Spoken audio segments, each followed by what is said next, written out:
Fala, torcedor santista, tudo bem com vocês? Eu sou a Nájila Luz e no vídeo de hoje vamos falar sobre a contratação de Camacho, que estava no Corinthians e chega ao Santos, contrato aí de 18 meses, né, até o final de dezembro de 2022, e vamos discutir, será que foi uma boa o Santos trazer o Camacho, que não estava sendo tão aproveitado no Corinthians, como ele pode ser utilizado aqui no Santos?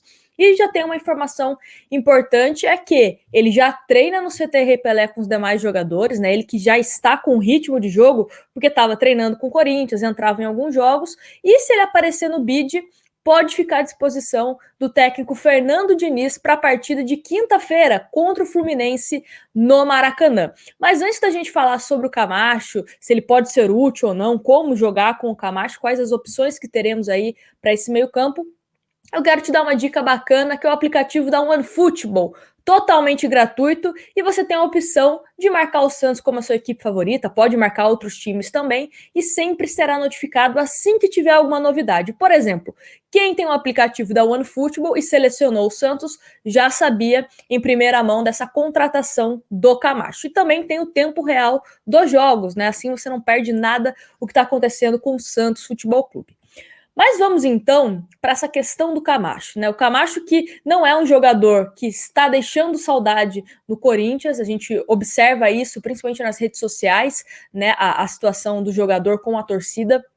Não era um atleta que enchia os olhos dos corintianos e a gente também precisa pensar como que o Fernando Diniz vai utilizá-lo. Vale ressaltar que com o Fernando Diniz, o Camacho já jogou em outros clubes, o Guaratinguetá, o Audax e o Atlético Paranaense. Então é um jogador que a gente pode considerar que de confiança do técnico Fernando Diniz. Por isso, eu acredito que ele já chega com o status de brigar para ser titular do time do Santos. Vou ficar muito surpresa se o Camacho não for titular nesse time do Santos, não só pela questão técnica, mas pela questão de confiança, né? Ser um cara que o Diniz gosta bastante. E o Santos insistiu, porque o Santos tinha feito uma primeira proposta ao Corinthians, o Corinthians, especialmente, né, o Silvinho, recusaram, o Santos insistiu, e o próprio Camacho também falou que gostaria de sair do Corinthians e ir para o Santos. Então, rescindiu o contrato com o Corinthians e fechou com o Santos por 18 meses até dezembro de 2022. É um jogador que tem 31 anos, né, vai fazer 32 em agosto, então já chega aí com um tempo de contrato que a gente pode até considerar. Por quê? Aí você me fala, Nájila, mas o Santos renovou recentemente com 2 temporadas o Sanches. Mas o Sanches é diferente, é um jogador que já provou que deu certo no Santos e também já é identificado com o Santos, tem toda essa questão. O Camacho é uma incógnita, né? A gente não sabe como ele chega tecnicamente para esse time do Santos. A gente até pode usar o exemplo do Marcos Guilherme. O Marcos Guilherme, eu mesma não fui muito empolgada com a contratação do Marcos Guilherme, mas em campo vem sendo um dos melhores jogadores do Santos nas últimas partidas, né? Inclusive já fez até gol, enfim. Então, vamos aguardar para ver como será o desempenho do Camacho. A partir do momento que veste a camisa do Santos, a gente torce para que ele vá muito bem. Mas vamos falar aqui dos pontos fortes e dos pontos fracos do Camacho, para a gente começar a entender como o Fernando Diniz pode utilizar o jogador nesse time do Santos. Ponto forte do Camacho: a questão da posse de bola. Principalmente com o Thiago Nunes, ele era um jogador que era bastante utilizado nesse quesito. Então a gente pode pensar num Camacho jogando principalmente ali de segundo volante, por exemplo, por conta desse ponto forte dele, que ele sabe fazer uma saída de jogo interessante. O ponto fraco, e aí que entra a questão do Alisson, é que ele é muito fraco na marcação. Ele é um jogador que é facilmente driblado pelo adversário, né? Ou ele dá um bote errado, isso acaba gerando uma falta, um cartão amarelo, enfim. Então ele não é tão bom assim no quesito de marcação. O que, na minha concepção, faz com que essa questão do Camacho ser utilizado como primeiro volante perca força, né? E ganhe força ele ser utilizado como segundo volante. No mundo ideal, o Camacho poderia ser utilizado como primeiro volante, até para a gente melhorar essa saída de bola do time do Santos. Só que daí seria essa questão da marcação que ficaria um pouco mais a desejar, né? E convenhamos que o Alisson é um jogador que no elenco é um dos que mais sabe fazer essa questão da marcação, né? Principalmente marcação individual, quando você fala para ele fazer esse tipo de marcação, né? Ele fez isso muito bem contra o Jean-Pierre, né, na Libertadores do ano passado, ele fez isso com o Tevez também na Libertadores, então ele é um jogador que sabe fazer isso. Mas aí a gente já entra, então, se ele não vai dificilmente jogar como primeiro volante, até porque o Alisson, acredito que é um desses caras de confiança do Fernando Diniz, até porque ele é o capitão, então acho que seria uma ruptura muito grande você tirar o cara do time que é o capitão, entendeu? Então acho que, enfim, acho que dificilmente o Alisson sai desse time do Santos. Aí, a gente contando com o Alisson no time do Santos, temos algumas opções. O Zanocelo, que a gente ainda vive a expectativa da estreia dele, né, pelo Santos. Tem a volta do Sanches, que deve acontecer a partir do próximo mês.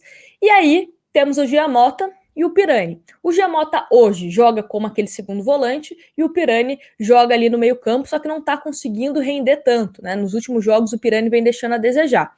Ou seja, o que eu imagino que pode acontecer? Alisson de primeiro volante, Camacho de segundo volante, e aí uma vaga a ser disputada por Giamota ou Pirani. E até mesmo Marcos Guilherme. Por que eu coloco Marcos Guilherme? Para esse jogo contra o Fluminense, por exemplo, teremos aí a volta do Lucas Braga. O Lucas Braga voltando, ele é o nosso jogador que fica ali na ponta, né? Mas o Marcos Guilherme já atuou na ponta e também no meio. Até pelo Santos ele já fez esse papel jogando ali mais centralizado. Então pode ser que o Marcos Guilherme entre na função do Pirani, né? O Marcos Guilherme tá jogando bem, o Pirani não tá jogando tão bem.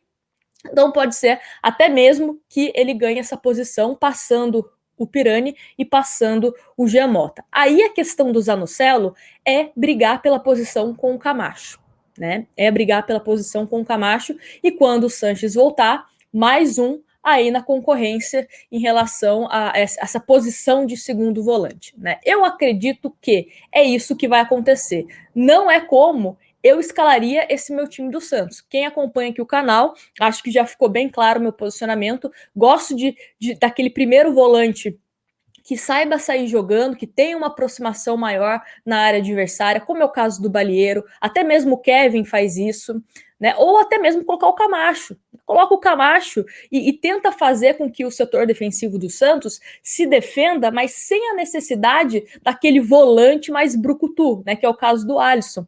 Você conseguindo posicionar bem o seu time, você trabalhando bem a questão da marcação alta, ocupando bem os espaços, às vezes não é tão necessário assim você ter aquele volante brocutu. O futebol mudou, o futebol moderno hoje, a gente não necessariamente precisa desse cara que é mais de marcação. Hoje a gente precisa que todo mundo saiba minimamente sair jogando.